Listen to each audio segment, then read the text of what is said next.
I'm Sean, I play guitar. Mike, play drums. Alia, flute, voice, keyboards. And I'm Lucas, I'm the bass player. And we are Blood Ceremony, and you're watching The Offering.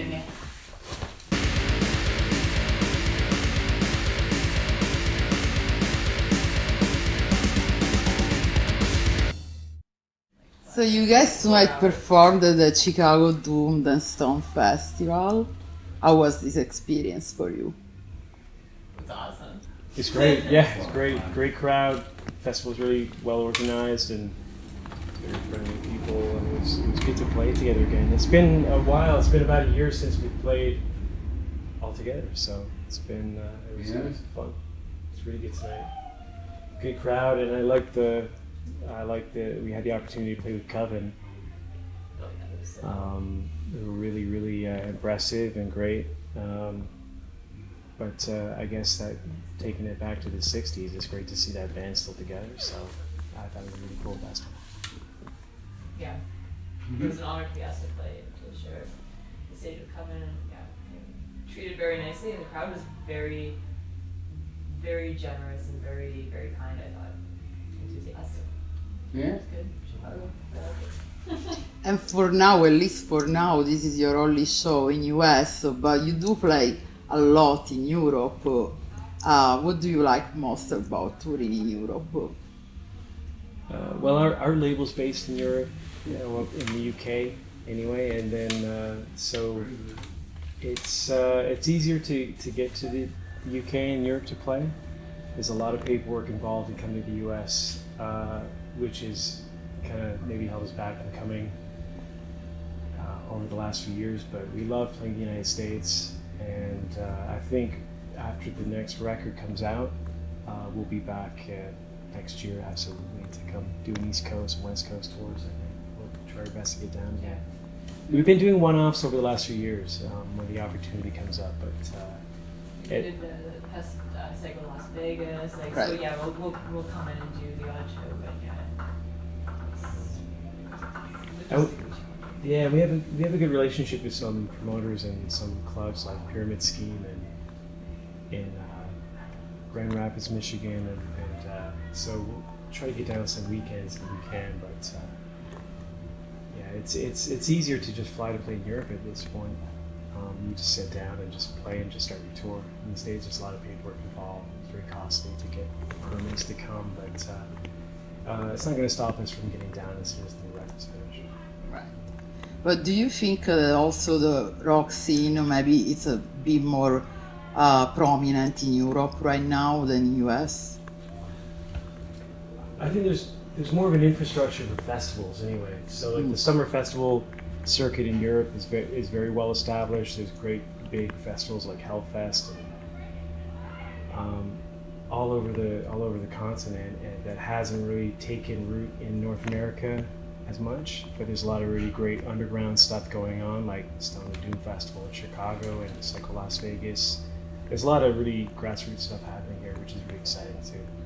I'd say like some of the most dedicated and like hardcore fans I've ever come across have been playing in the States. Like hands down. Like there's a person here tonight who said they flew up from Texas to see us, which is like wow to me. That's like basically a transcontinent. It's a transoceanic flight, and essentially, you know. And it's like in Europe there have been some people, like there was this one group of people who came from Slovakia or Slovenia or something when we played in 2011. But in the States, yeah, people definitely like the people that want it. They come out and they show for it. You know, so it's great. Yeah, and that reminds me when we played in Texas on the Kailasa tour, where we played Austin. We had people who had actually missed the show, but they crossed the border from Mexico to come up and catch us, which. Like that's I've never done that for a band, so I mean that's incredible. Yeah, it felt really good. Yeah, that definitely makes you feel good. All these dedicated fans, and also you must have noticed that in Europe many young bands are so attracted by the 60s, 70s rock, and so you find these 20-year-old really starting a band and playing this kind of music. What do you think about this movement, if we can call it that? Yeah, I mean, like, I think there's a lot of, like, I think every 10 years or so in music, there's a return to roots, I think, and this is a healthy thing. You know, we've always joked that there's something in the water in Sweden. You know, there's the retro rock Right. over there. Scandinavian bands. genre. Yeah, absolutely. And it's great. And, you know, great music is great music. It's not about, like, trends. It's just if a band is doing something and it sounds great, it's, you know, authentic, and, you know, wherever that is. It doesn't even seem like it's like isolated by geography anymore with Instagram and social media. It just feels like there's a smaller community of this stuff, and you're very connected to everything. It feels like the world's kind of shrunk in a lot of ways too. So you can connect with these bands from different parts of the world and make things happen. I guess I'm just glad to hear that there's people who are like able to experience this, what I would think of as a singular joy of like getting in a room with a couple of people and just making noise and playing music, you know? I think it's an attractive thing that's never going to go away.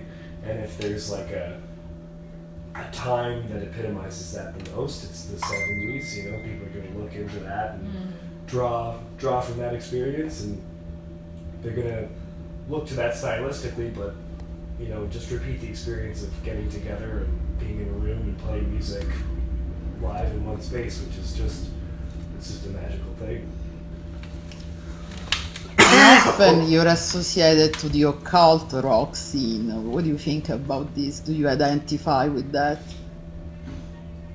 Yeah, I mean, it's funny because when we started, there wasn't like an occult rock scene. There were obviously bands from the 60s and 70s, like Coven, who we played with tonight for the first time, and Black Widow, but there was no kind of linear trajectory of this type of music. And I think when we started off, and Alia started playing some like very folky and very, you know, I guess like pantheistic kind of flute lines and stuff, it kind of suggested a direction, and it kind of happened very naturally. It kind of aligned with some of our interests and books and movies, and so that when we started, it was really the music that suggested the subject matter, and we started playing. And there were other bands in Europe and the States at the same time that were kind of going in the same direction, so it became like an underground thing, I guess.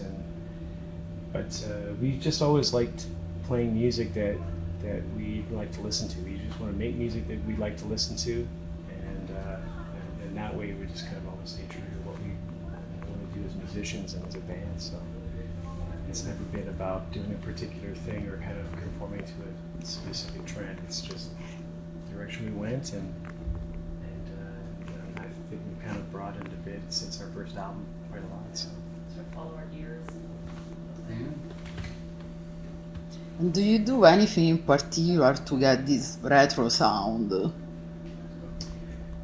I mean, if there's a retro sound, it just comes from playing like you know, the old gear, and it's just the music that, you know, that we all grew up with. Alia introduced me to Jethro Tull and kind of sort of turned me onto that stuff. And all of that is very, you know, like blues-based rock, the way it kind of came together in the '60s in England, you know, out of R&B, and it's very, you know, it's a very classic sound. I think we all love classic rock. Yeah. You know, what we all agree on is, you know, stuff like the Beatles and the Who, and you know,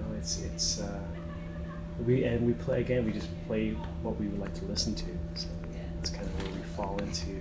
It's kind of a blending of tastes, and I feel like even on the last record when we worked with Liam Watson from Toe-Rag out in England, I feel like he brought out a lot of things in us, like the amalgamation of the tastes, and the idea that even some of the tracks were a little bit more like you know, reminiscent of Motown sounds and things that were more rooted in soul and more roots rock and R&B and things, you know, sort of going back before the '60s. You know, going back to the original roots of rock. Really, at the end of the day, and I think we all just we're music fans, and we want to bring forward what our palettes sort of dictate. So it's more about that than it is about following any trend or any sort of box. We just make music we like, and that's it. Yeah. That's a great. Fun with it. It's a great studio, and that helped us that added the kind of production touches, quality, that production quality that met the kind of musical vision we had. Because it's a fully analog studio, Right. so we weren't able to. The doorbell didn't even work. So. Yeah. But like there was there was a studio telephone. That Yeah. It's very There's old a school. studio telephone that was ignored Yeah. Yeah. every time it rang. Yeah. Go out for a No little computers break, on the you couldn't even premises, get back. and we respect that. We thought it was great. It was like walking into a time capsule, like walking into a BBC studio in the '60s. Like the same sort of Tile feeling. floor, and it just felt like this is where we can make a It's record. like the Saiyans jumping into hyperbolic time too. But all extra gravity. But like ultimately, to me, what was so great about it was there's one thing to be said about the warmth of analog sound and all that stuff. Yeah. It's like I think there's a truth to it. But to me, working in that way, the best part was after you're done tracking all the instruments, Liam would produce a mix, and he would go, he'd play it back to you, and he'd go, "Do you like that?" And we'd go, "Yes" or "No." Mm-hmm. You know what I mean? And if he said yes, you'd go, "Okay, I'm going to print that." Yeah. And You gotta then- bounce it all into And one you got to track. bounce it down onto one track, and then he'll bounce it, and then It was an 8-track that he was working he's with. working an 8-track, and then it's Yeah. done. It's And absolute. then it's done, and you're like, you don't have any chance like you have with the digital stuff to kind of go, I don't know, maybe we'll fix it later. Yeah. Right. It's like we'll It's take like another 8 quantized, months. Yeah, it's like you got to do it then, you got to do it now, you got to Yeah. go. Yeah, so you get And- that live element, of live. And Well, it the other it thing gives was it- the amount of time, the sheer amount of times we did some of those tracks. Recording the last album, some of those tracks, especially like for instance something like some of our longer tracks on any of those, you'd have to make sure that you were perfect from the beginning to the end. Mm-hmm. There was no opportunity for mistakes. Yeah. So if you're doing this cut, we'd have to pick from 14 or 18 different tracks and say, okay, well that's the one that's most true to what we were doing. Mhm. So it really felt like a live representation of where we were at that moment with those songs. Yeah, I mean, in addition to I guess any tonal qualities, it demands more of the band. Yeah. In terms Yeah, of It's very Definitely. mixing, yeah, And, very, very. And it's great to just do take after take until you get the right take, and I don't think that's an approach that's that people use much nowadays, I guess, because you can fix everything and just go back and have add fun. layers. Yeah, instead of going. It's easy to cover things up, Yeah. and to fix Oh, man. things and squeeze things, but it's not easy Yeah. to just play it properly. It's a great learning experience. Yeah.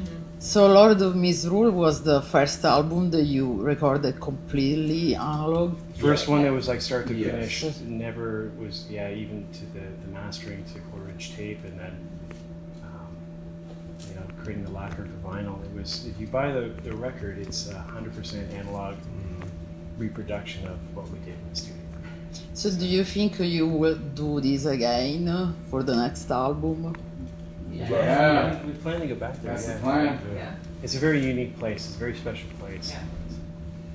It's hard to do it, to find places that where you can work and you trust everybody, and the result is going to kind of align with what you're envisioning. Yeah. And the studio itself is a character, and I think that's it almost becomes another player on the album, and that's I feel like rare in these days. You used to get a lot of that in the old days, like the Motown studio had its sound, and it's like all these little things were set up in such a way, and it's you can hear it on every record. There's a sound of the room, and I feel like now there's Parade has that too. There's the Daptone stuff now. Yeah. All that. It's great. Sounds good. It's not broke. Mhm. You Yeah. both go and fix it. Yeah. Exactly. And speaking about the next album, can you tell us anything? Yeah, When we've can we got a lot of songs sketched out. We've got a lot of the ideas are still coming very fast. fast and furious. And we're working on stuff. We'll be demoing stuff this year. Plan to record either later this year or early in the new year. So there's new material on the way. We just recently released a 7-inch Right. new song called Willows, and the B-side with the Who that we recorded before, and so that's out now as a kind of a stopgap release. And the next record we'll be focusing on for the rest of the year to get something new out to come back and tour on in the States. Right. And speaking about Lonely Willows, tell us a bit about the inspiration behind this song. Well, the lyrical inspiration for that song came from a book I'd read a few years ago. It was by an English author named Sylvia Townsend Warner. She wrote, that was her first novel, and it's kind of a feminist, witchcraft, Satanist story. It's a really good book, and I think it's kind of a lost classic, I think. It's landed on a few hundred best lists of 20th century books, but I don't think it's very well known, and it's great.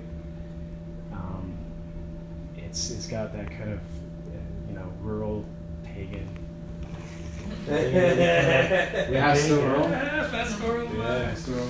And it takes place in Somerset, which is where my wife's from, in that area, the part of the west of England. I just visited last year for the first time, so it's a great book. But the song came about really quickly. I think we did it very fast. We just rehearsed it once or twice. We did. And Yeah. we did it. Jeez, yeah. So, when we can get together, it's really, things happen very quickly. We're just gonna continue. Yeah, we sort of developed an intuitive, collective musical sense. We can. There's a vibe We between work. us. Yeah, we work quick. We're even considering like re-recording that song and kind of reimagining it in a different way too. Cool. Do it very fast, so we might not be done with that one yet. Yeah. Cool. And you mentioned the B-side is a cover of Heaven and Hell. What made you choose that particular song?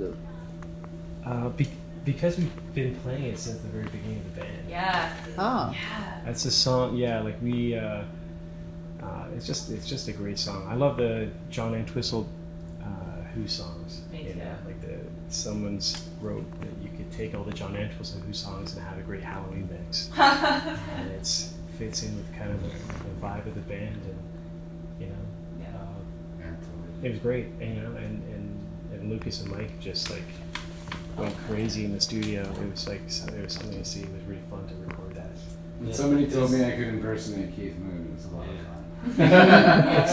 It's nice to do something kind of like, because that song kind of has like a more open form than what we usually write. Like the stuff we write is usually like pretty tightly. I mean, it's like it's open in some ways, but it's like pretty tightly organized. It's scheduled. It's contrived. There's a formula. So it was nice to kind of like, back a lack of a better word, jam out on that one. Yeah, especially on the, like, we kind of like took inspiration from the live Who version, but also from the John Entwistle version that he released like solo later, and we kind of like took inspiration from both. And It's a very jam song. Yeah, it's just a B-side, but most of the recordings are live. They did it on a Tommy tour. Yeah. And so every time they played it was different. They always so it's really, open with it or close with it? They would open with it on the Tommy tour, and it was just some explosive like Who tracks. Just kick you in the teeth and like, here we go. Here's rock and roll. It's just more of just like playing what we want to hear. Yeah. It includes playing covers. It excites us. It's where we want to be. It's a song we'll do. So you think you will release other covers in the future?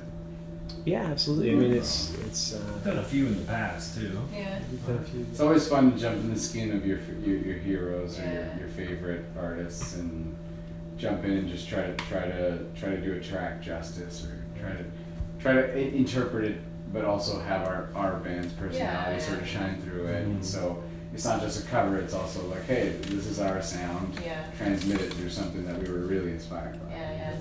And I don't think it happens as often now as it did in the late '60s. Yeah. You'd have one song that was a hit that would be re-recorded and re-released 3 times in a year. So it happens less so nowadays. Yeah. Do you have a particular song in mind that you feel you should totally cover next time. We haven't really thought about cover songs. We're working a lot of new material. Right, So so we're you generating focus new there, ideas, yeah. I think, and when we're, you That know, would be good. Right? I would love when we're coming up with new stuff, I like personally, I tend to listen to less music. I don't Right. like to be taken out of the zone, I guess. If I'm trying to come up with ideas, I don't like to be influenced by other things, and I don't like to get, because it can, you could be onto something and then hear something and it's very distracting. Yeah, that's true. Yeah. Definitely. So, accidentally end up writing a song that's already been We've written. had some funny moments where we're like, Eureka, it's This the is best crazy. It sounds familiar. of all time, and then we're like, oh shit. Oh shit, that's somebody else's Somebody else already did it. I think it's like, Ali and I were jamming one night and we're like, this is great, this is great, this is great. When we got home, we both realized it was Focus from, what's that TV show? The one with Steve Coogan. Alan Partridge Project. Alan. No, Saxondale? Sax. Saxondale, yeah. And it was just like, we'd been in a rehearsal room for like a few hours, then we were like, that's it, we're gonna work on this. And then we got man, home, we we wrote- realized it was Saxondale, so that kind of make it serious. You don't want to be contaminated by the stuff Yeah. you like as well. You cannot Definitely. separate yourself from music for a while. And Lord of Misrule got a lot of positive feedback. So do you feel any pressure making the new album? No, I think for me it's like that record came pretty easily, Yeah. and like to think about the history of the records we've made, like Eldritch Dark was something that we kind of like labored over, I think, really intensely, and it was a fun and good experience, but we really kind of like zoned in and worked and like really worked on that one. I was also And- new to the band, so Yeah. I think it was us really working on our chemistry Yeah. and working on what.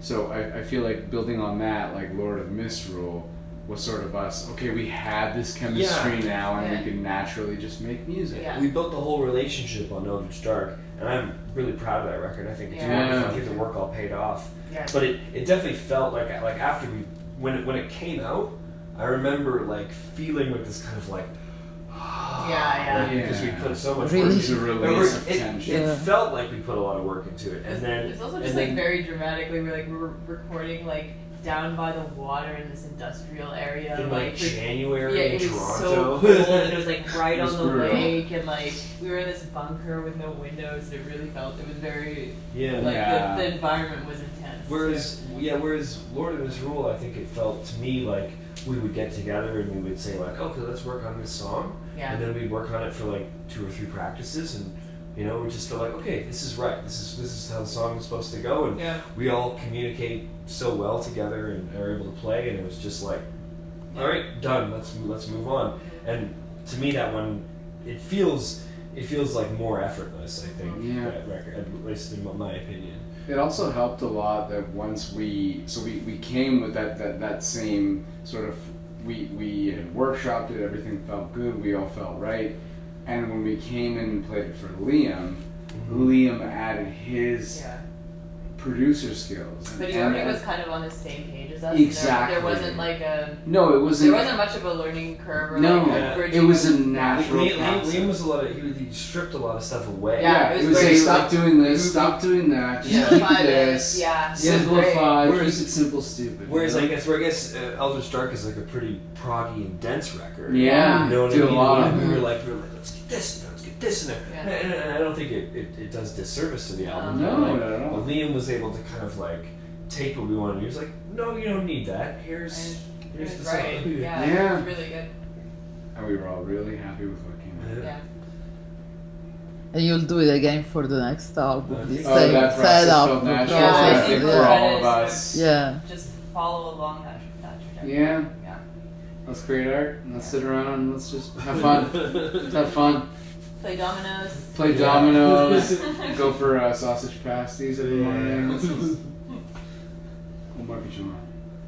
And you guys been around since many years now. Yeah. What are the challenges the band has to face in the modern music scene and music industry?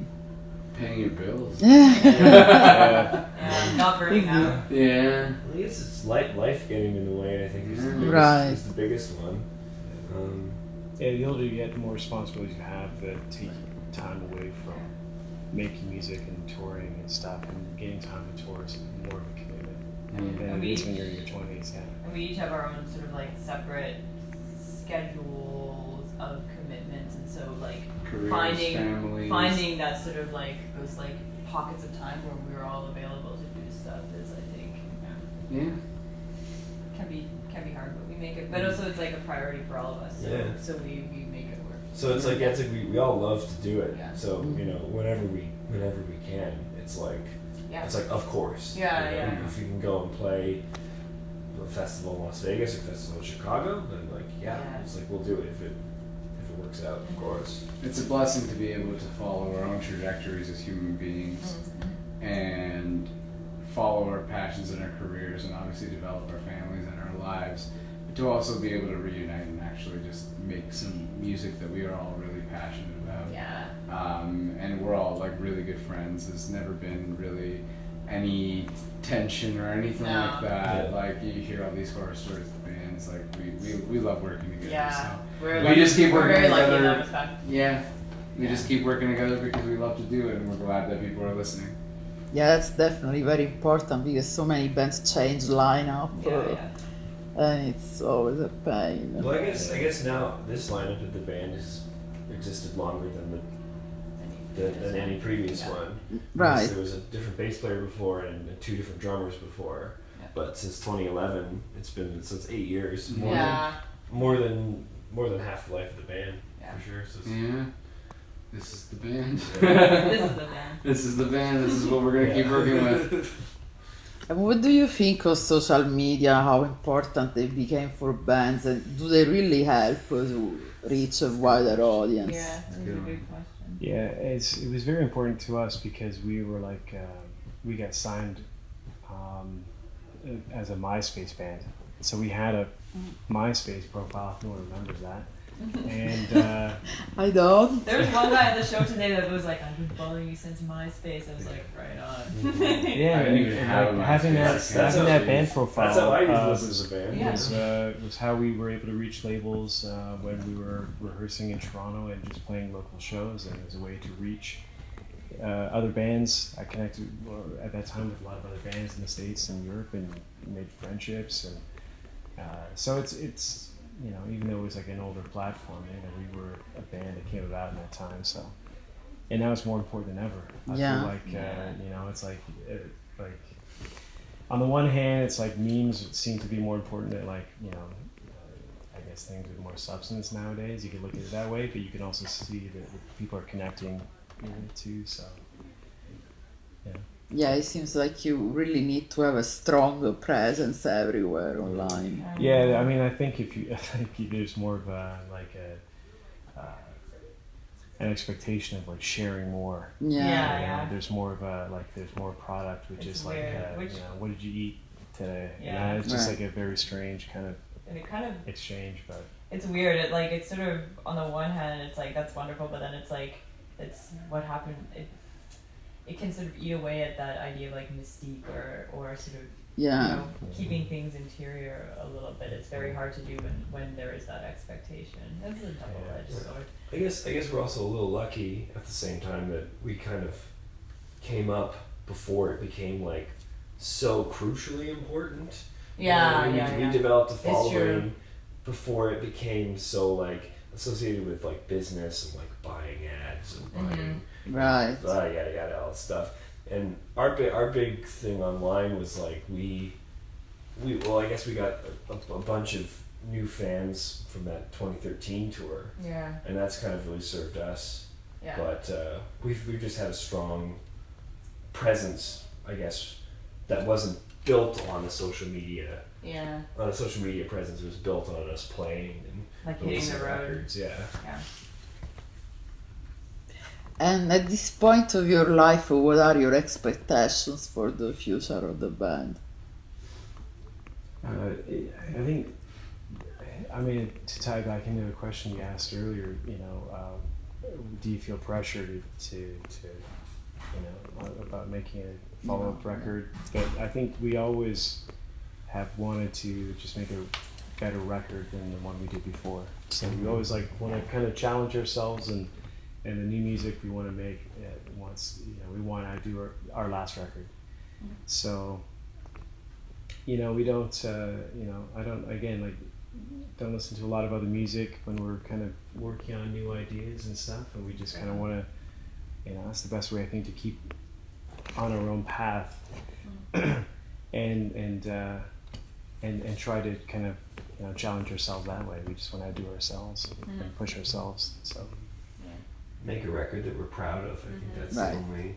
And keep having fun doing it. Yeah. Like, Yeah, see it's a lot very of- important. You see a lot of people that I think do get a lot of pressure from either their booking agents or their labels or both or their management, like to produce a certain amount of albums in a certain amount of time and to tour a certain amount, and I think that can sometimes lead to the fun of it going away. And I think if the pleasure gets taken out of that, you actually hear it in the music. Like you can hear it when Get filler tracks. exactly. You get Yeah. 5 or 6 tracks on a record that's got 14, and you're skipping.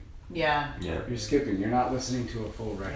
Yeah. At that point, you're listening to the singles that you hear, and a couple of choice tracks, and everything else. You're just like, yeah, I don't need to listen to that. And so we don't want to make music that feels like that. We Yeah. wanna make we've music that feels like- never experienced that really. I mean, we've always had a label that's just given us time and Yeah. supported us, Really and nice. just like Just let us do what we want. yeah, and that's great to have that support, and. Yeah, Rise Above's doing great. So we've never had that kind of been at that level where that expectation, those pressures are on us. We just do what we want. Well, thank you for the interview and good luck with everything. Thank you. Thank you so much Nice for to meet interviewing.